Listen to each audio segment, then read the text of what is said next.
Hello friends, मध्ये आपलं स्वागत आहे। आज आपण डीप नेक कटोरी ब्लाउजची इथे कटिंग करणार आहोत। आधी आपण कटिंग अस्तरावरती करूया, मग आपण मेन फॅब्रिक अस्तर ठेवून आपण मेन फॅब्रिक इथे कट करणार आहोत। तर अस्तर आपल्याला 80 सेंटीमीटर आपण अस्तर घेतले। चेस्ट वाइज याची आपण डबल घडी घालणार आहोत। चेस्ट चा चौथा पार्ट प्लस 2 इंच एक्स्ट्रा अशी आपण याची डबल घडी घालूया। तर बघा 34 इंचचा आपला चेस्ट घेर आहे, तर आपण 10.5 वरती आपण डबल घडी घातली आहे। उंची ब्लाउजची जेवढी उंची त्यात आपण 1 इंच एक्स्ट्रा घ्यायचं आहे। तर इथे बघा आता आपली 10.5 या पॉइंटला, तर बघा डबल घडी घातल्यानंतर ब्लाउजची उंची जी आहे तयार इथे आहे 13 इंच। तर आपण यात एक्स्ट्रा घेऊया 1 इंच, म्हणजेच की 14 इंचावरती। आता जसं की आपण इथे डीप नेक घ्यायचा आहे, तर मी 5.5 इंचावरती इथे शोल्डर घेते। मुंड्याची जी उंची असणार या पॉइंट पासून आपण घेणार आहोत 6 इंचावरती, आणि चेस्टला आपण डबल कापड ठेवलाय, तर इथून मी सरळ लाईन ड्रॉ करते। कमर घेर आहे 7.5, म्हणजेच की 30 इंचाचा 7.5 इंचा चौथा पार्ट, इथून परत 2 इंचची मार्जिन।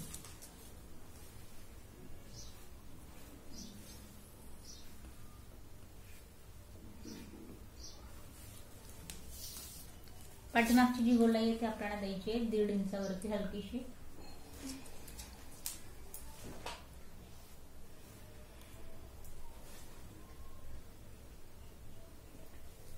त्यानंतर बघा आता आपल्याला 2.5 इंचाचा घ्यायचा गळ्याचा घेरा।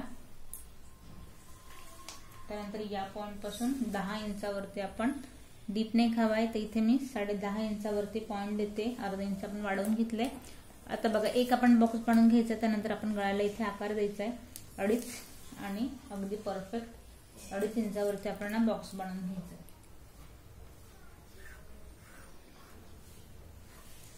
आता बघा या पॉइंटला आपल्याला थोडा इथे पसरटचा गळा हवाय, तर या पॉइंट पासून आपण 1 4 आणि 4 या पद्धतीने आपण 3 पॉइंट करून घेऊया। आपल्याला आकार इथे हवाय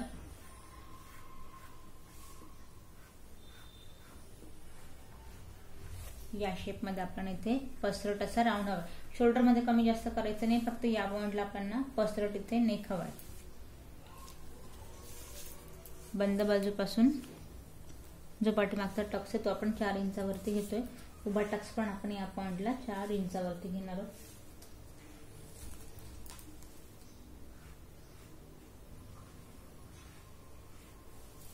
तर बघा आता पाठीमागचा कट ड्रॉ करून झाला, याला आपण कट करून घेऊया।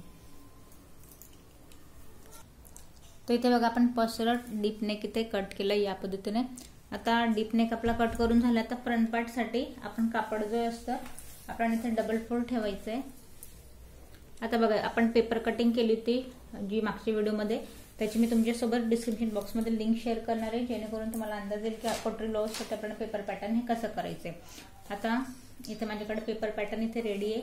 हे मी या पॉइंटला ठेवून आहे तसं आपल्याला फक्त कापड कुठल्याही प्रकारचं इथे एक्स्ट्रा न कट करता आहे जेवढं आपल्याकडे तेवढं मी इथे,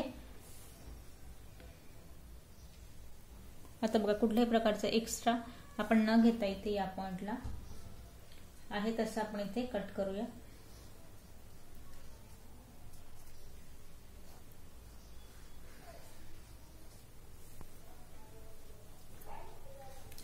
आपण इथे योगपट्टी ड्रॉ करून घेतली आहे। त्यानंतर कटोरी पॉइंटला बघा कटोरी पण आहे तशी कुठल्याही प्रकारची एक्स्ट्रा न घेता आहे जसं आपल्याकडे पेपर पॅटर्न ते ठेवून आपण इथे कट करून घेऊया। बरेच जण हा प्रश्न पडतो की जर आपल्याकडे पेपर पॅटर्न असेल तर अजून त्यात आपण एक्स्ट्रा घ्यायचं आहे, तर नाही अजिबात, आपल्याला आहे तेवढंच फक्त इथे कट करायचं आहे। आता साईड पट्टी पण कट टू कट कापड ठेवून आपण इथे कट करून घेणार आहोत।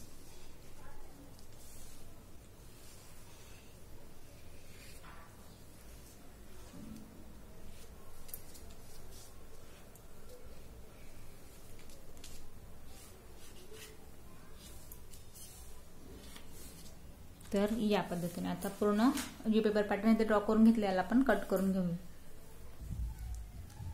तर इथे आपण पेपर पॅटर्न ठेवून अस्तर हे कट केले। आता आपण स्लीव इथे कट करायची आहे। तर इथे आपण स्लीवसाठी या पद्धतीने आपण 5 इंचाचं आपण इथे पट्टी घेतली अस्तरातून. हिला आपल्याला या पद्धतीने डबल फोल्ड ठेवायचे आहे. त्यानंतर हिला आपल्याला 4 कापडामध्ये घडी घालायची आणि जी बंद बाजू आहे ती मी माझ्याकडून ठेवून घेतली आहे. स्लीव बघा, आता आपण स्लीव जी हवी, स्लीवची उंची आपल्याला 4 इंच रेडी हवी. तर आपण या पॉइंटला इथे बघा जो कापड आहे तो आपण इथे 5.5 इंचावरती याची उंची घेऊया. वरती इथे जो आपला एकसारखं कापड नाही तिथे सरळ लाईन ड्रॉ करायची या पॉइंटला.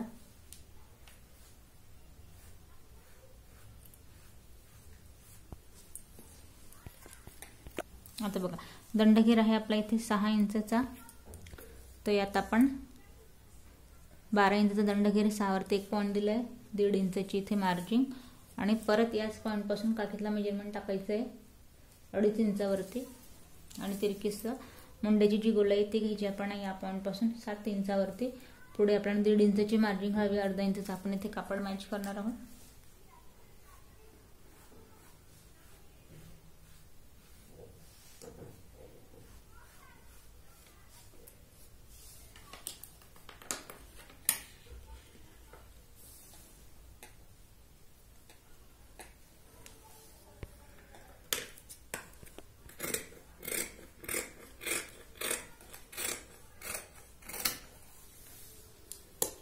तर बघा स्लीव आपली इथे रेडी आहे. स्लीव कट करून झाली आहे. आता आपण आहे तसं मेन फॅब्रिक वरती ठेवून इथे पूर्ण जे ब्लाउज आहे ते कट करून घ्यायचंय. आता बघा बॅक पार्ट जो आपण इथे मेन फॅब्रिक वरती आहे तसं मी इथे ठेवून घेतलाय आणि गळ्याची कटिंग न करता आपण एक्स्ट्रा वाला जो पार्ट आहे तेवढा आपण इथे पूर्ण कट करून घेऊया. कुठल्याही प्रकारचं आपण एक्स्ट्रा घेतलं नाही, फक्त गळ्याची जी पार्ट आहे त्याची आपण कटिंग करत नाहीये. कारण का तर आपल्याला इथे गळ्याला कुठल्याही प्रकारचं एक्स्ट्रा पाइपिंग वगैरे न करता आपण फक्त त्याच्यातच त्याला उलटवून घेणार आहोत. आहे तसं मी इथे ड्रॉ करून घेते. तर इथे बघा आपण परफेक्ट कटोरी ब्लाउज इथे स्टिच केलंय.